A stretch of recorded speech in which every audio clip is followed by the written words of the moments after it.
It's past midnight, and we're driving through Moscow's vast eastern suburbs, getting ready for a kind of sting operation. So we're going to the store that doesn't obey the law.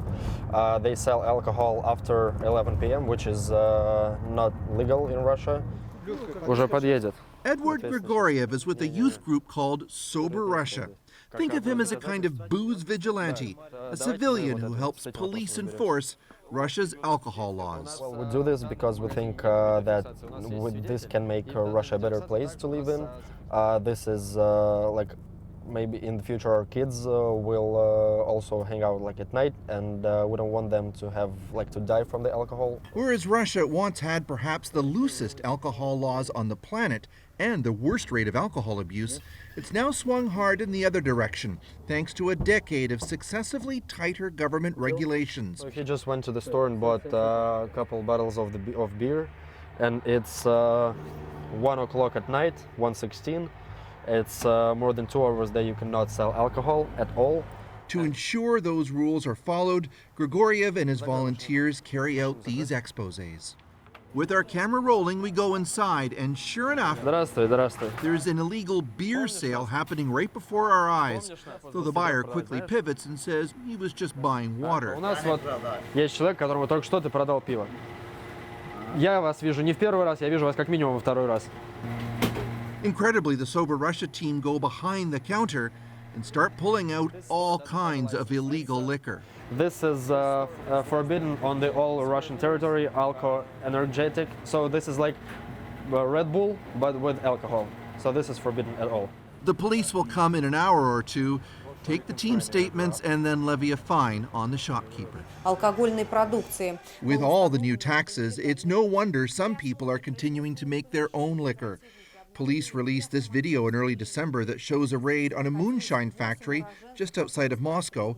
They found 77,000 bottles of homemade vodka. It can be deadly stuff. 2 years ago in the Siberian city of Irkutsk, 78 people died after drinking a bad batch of homemade liquor. Stricter regulations, though, are only part of what's steering Russians away from excessive drinking. A new generation is also making healthier choices in their lifestyle. Yuri Sasoyev and his friend Alexei Persenko have embraced a fitness-focused lifestyle, which means absolutely no booze. We are new Russians. We don't drink alcohol. Their sobriety comes as a result of traumatic experiences each had in their childhood. У меня был, если сейчас оглянуться, детский алкоголизм, да, так называемый. Я рос в 90-е годы. В 90-е годы в России было достаточно тяжелое время, и алкоголь употребляли практически все. Я попробовал водку где-то лет в 13. Я употреблял алкоголь до достаточно большого возраста.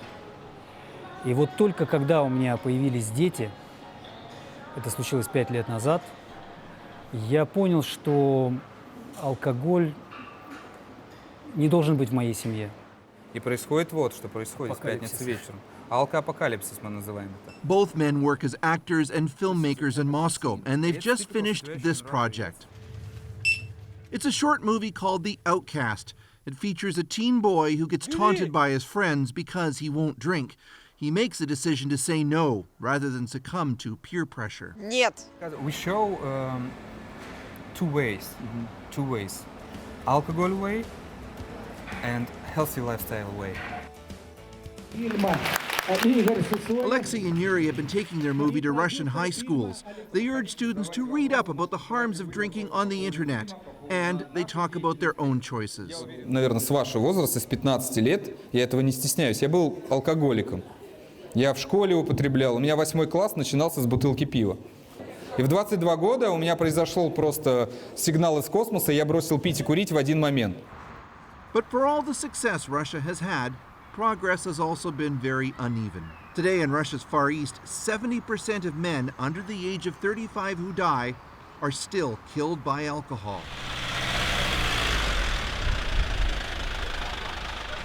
And the healthcare system is continuing to cope with the legacy of generations of heavy drinkers. You can see that here.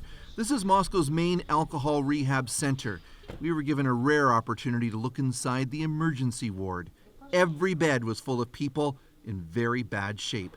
They were detoxifying and drying out. The third floor up there? Yes, up there, here.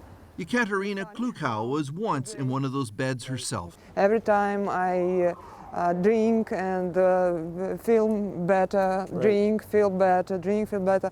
Without drink, was nothing. The rehab ward was her home twice, first in 2009 and then again in 2016 after a relapse. Why? Because I'm alcoholic from my childhood, you know, I think so. Because I have seen this pattern from my mother, from my grandmother. Klukow now works as a social worker, helping alcoholics find strategies to stay sober. She has a 17-year-old daughter, and she believes in today's Russia she'll have an easier time than she did. Она предупреждена и видела столько страданий от всего происходящего со мной. Мама, если бы я жила так, как ты, я бы предпочла, чтобы меня вовсе не было. Я предпочла покончить жизнь самоубийством. Vodka will remain the cornerstone of many a good party in Russia, but in Moscow's trendiest neighborhoods, moderation is in, as are wine bars and craft beer pubs. Thanks to successful national alcohol reduction policies, a new generation is making far healthier choices about how they drink than their parents. Chris Brown, CBC News, Moscow.